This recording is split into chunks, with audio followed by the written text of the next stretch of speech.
Toy Story 3 has been universally acknowledged as a modern classic by critics and fans alike, and is generally regarded as one of the greatest animated films of all time. So when it comes to reviewing it, I feel like I am stepping into a bit of a lion's den, as even though I do believe the film is good, I have a few issues that I feel need to be addressed. Please understand that this isn't one of those reviews that's just going to hate on those that think the film is a masterpiece, and I'm not going to hate on the film just because I don't think it's quite as good as people say.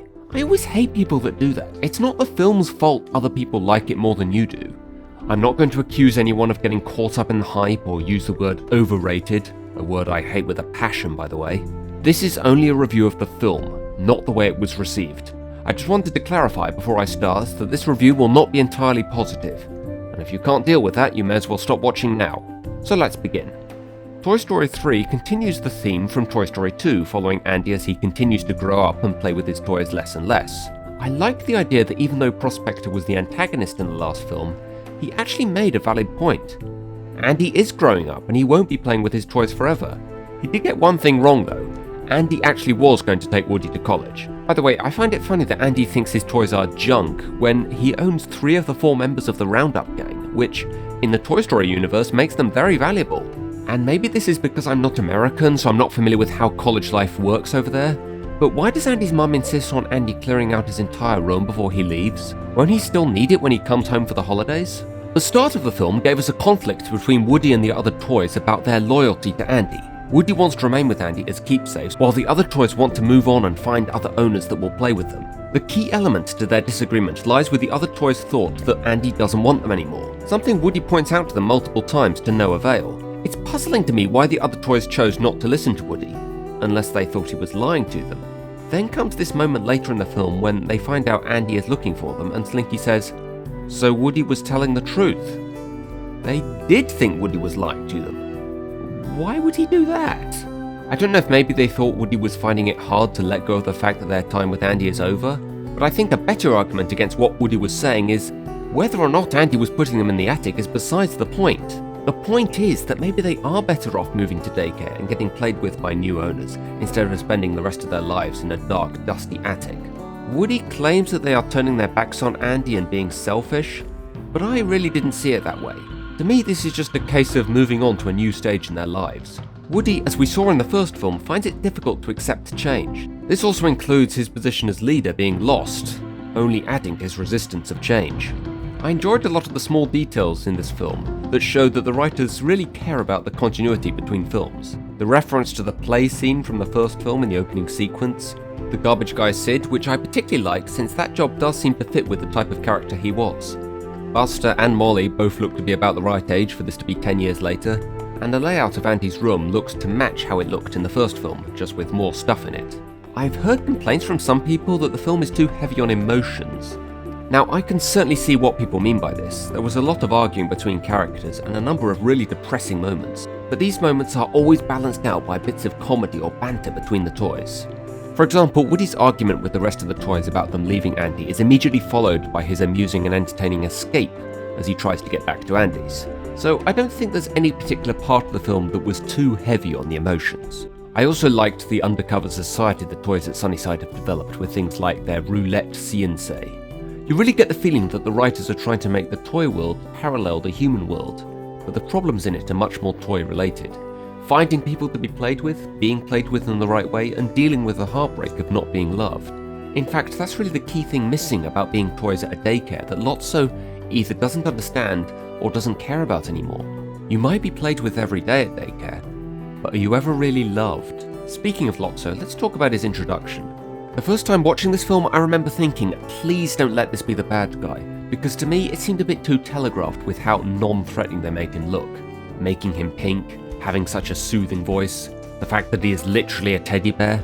They even gave him a cane for Christ's sake. That just seems a bit too overboard on that nice guy to villain setup. The obvious setup, however, didn't stop the revealing of his villainy from being an interesting scene. We see Ken and some of the other toys tying up Buzz, which at first Lotso doesn't seem to want them to do. It's only when Buzz won't go along with what Lotso is suggesting that he starts being unkind. Clearly he was thinking that Buzz could be useful, as Ken points out in the previous scene. But as soon as he sees that Buzz is loyal to his friends, he changes. But there are a few details about this character's backstory that puzzled me. Now, Pixar have always followed the policy that if their story has a villain, they shouldn't believe themselves to be a villain. They should feel that they are doing the right thing, something I can certainly see in Lotso.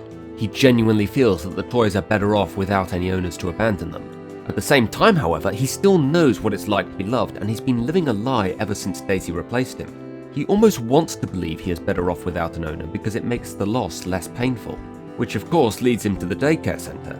This is where I get a little puzzled. He apparently just walks into Sunnyside and, to quote the movie directly, rigs the whole system. How exactly did he do that? Did he just walk in and say, "Okay, I'm in charge"? Why would anyone listen to him? We see from the way he ran the place that he needed quite a few other toys to act as his minions in order to keep the place secure. How did he get them on his side? I realise that we are never told exactly how long Lotso has been at Sunnyside, so I guess it's possible that he just built up a reputation over a number of years and gradually gained the trust of the other toys. However, if it took a number of years and a lot of work, the least they could have done is shown us a little glimpse of how he got into this position of power. His right-hand man, Ken, also has quite a puzzling dilemma in this whole operation. He's clearly right there in Lotso's inner circle at the start of the film, so he must have been going along with what he's been doing for a while. Yet he does a complete 180 at the end and appears to lead the movement to have Sunnyside be run fairly. Where does this sudden change come from? It's really for that reason that I actually liked the fact that Lotso didn't press that button at the end. After everything he'd done, I'd much rather see him get a comeuppance than have some kind of last-minute redemption that came out of nowhere. The other major new character in this film, Bonnie, is one I really enjoyed. You see, as much as I liked the first film, I felt Andy as a character was kind of uninteresting. His dialogue sounded very scripted, making the experience feel like I was watching a movie as opposed to watching a story unfold. To me, listening to the less clean dialogue of Nemo, for example, where he stutters a bit and stumbles over big words, sounds very natural. You really get the feeling he's a kid just saying kid things. How old are sea turtles? Didn't he Plankton from next door? He said that sea turtles said that they live to be about 100 years old. This in turn helps you to feel sympathy for the character, something I never experienced with Andy. He never seemed like he was really trying to find Woody and Buzz in the first film, and his playing felt very much like a performance where he'd planned everything out. Bonnie, however, doesn't have these problems. Her dialogue felt more natural, and her playtime with the toys seemed much more improvised. Like she couldn't have known Woody was going to say, "Somebody's poisoned the waterhole," so her emotion and her reaction in that moment have to have been genuine. I also really like her toys, a lot of original and well fleshed out personalities. I just wish they'd gotten more screen time. I hope Pixar do a short sometimes with these characters, as I really want to see them again. A small detail that bugged me a little involving Bonnie was the microwave scene. It's quite odd how Bonnie pretended to key in a time into her microwave when she was pulling food out of it. Shouldn't that be reversed for when you are putting food into the microwave? By the way, did you know they designed Trixie to look like she came from the same toy line as Rex? Good attention to detail. My favourite part of the film by far, though, was the prison break sequence. It's got just the right balance of tension mixed with comedy, Spanish Buzz being the clear highlight. The tortilla potato head was one of the most creative bits of animation I've seen from Pixar, and the line, "What are you looking at, feathers?" was just the icing on the cake. Lotso's demise when Big Baby throws him into the dumpster was very satisfying. It's just a shame he came back. Then again, it is a kids film, I guess they couldn't have offed him like that. Speaking of it being a kids film, I've heard some complaints that it doesn't make sense that they could come up with a plan this elaborate in less than a day. But you know what? It's a fucking film about toys that come to life. How much realism did you expect? The only thing I didn't like was the abrupt end to Barbie and Ken's role in the film, which isn't resolved until the start of the end credits. But let's talk about the ending now. Everybody loves to talk about how emotional it was. Now, personally, I definitely felt emotional during the scene in the incinerator. The idea of accepting death and wanting to face it together was a really powerful message. It is important that kids understand things like this. In fact, if this weren't a kids' film, I wouldn't have minded seeing the film end here. Sure, they died, but they died together, having been through everything together as a group of friends. Many people in this world have lived longer lives and died alone and sad. This is also one of those times when I'm okay with the Deus Ex Machina device, because the writers had to create a situation where there was no escape in order to make this moment work. I also loved the reverse "you saved our lives" scene, which was by far the funniest part of the last film. The, what you might call, other ending with Andy giving the toys away, however, didn't feel right to me.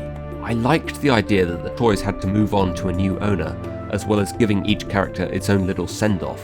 I just don't think this is the best way it could have been done. For one, I don't really enjoy scenes where the toys are in their inanimate form and the focus is on the humans. The humans to me are only there to further the plot. So to me, the send-off wasn't really about the characters we've gotten to know over 3 movies. It was about the inanimate toys that they are.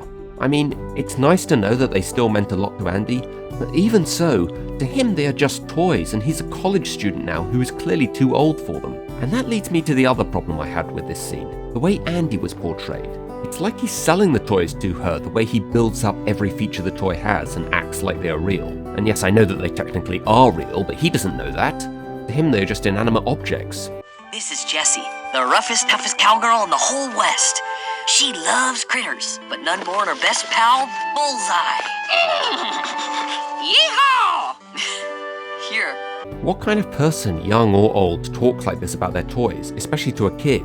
Not to mention, it's not even necessary. We saw earlier in the film how Bonnie has a very vibrant imagination. She doesn't need this selling up Andy is doing.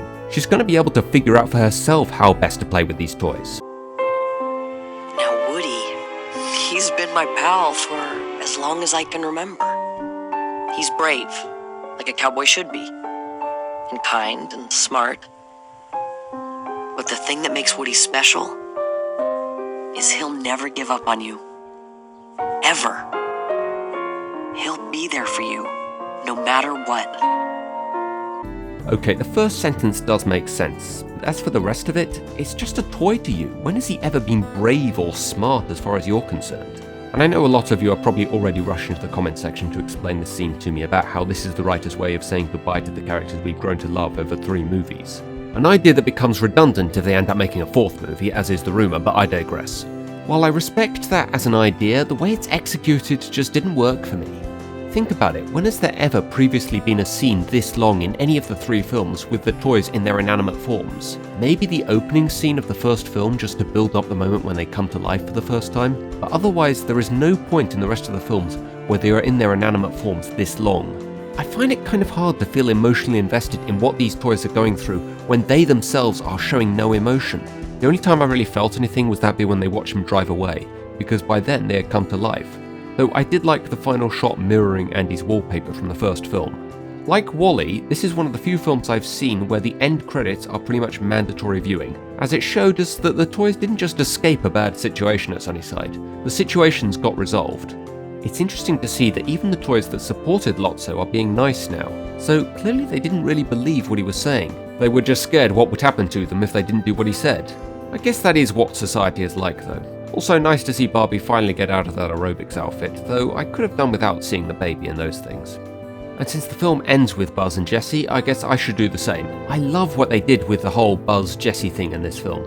See, they've been living together for about 10 years now, and yet Buzz still feels awkward around her, so he clearly wasn't going to be brave enough to make a move on her. But when Buzz is switched to demo and then later Spanish mode, he was still attracted to her, even though he wasn't himself. This showed us that his raw emotions were still there, and by being more open with his feelings towards Jessie, Jessie saw this as Buzz finally being able to show how he really felt. So to sum up, I liked this film. It was well paced with a good balance of drama and comedy and touched on a lot of interesting ideas that you could really only do with toys coming to life. It did a great job expanding on the world that the toys live in and better explaining what their society was like. There were a few character problems, particularly in the case of Lotso, and while the film isn't too heavy on emotions in general, the ending was a bit much to the point where I was thinking, yeah, I get that it's really sad, but can it just end already?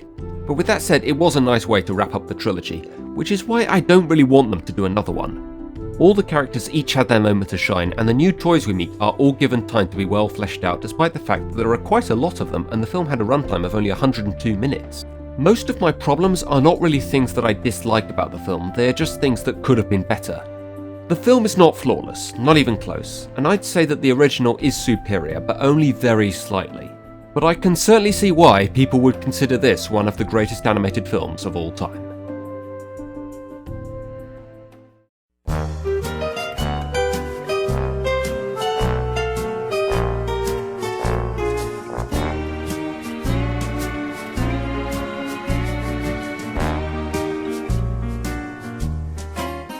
We saw earlier in the film how Bonnie has a very vibrant animation. We saw earlier in the film how Bonnie has a very vibrant animation. God, I said animation again. He's brave, like a cowboy should. For God's sake.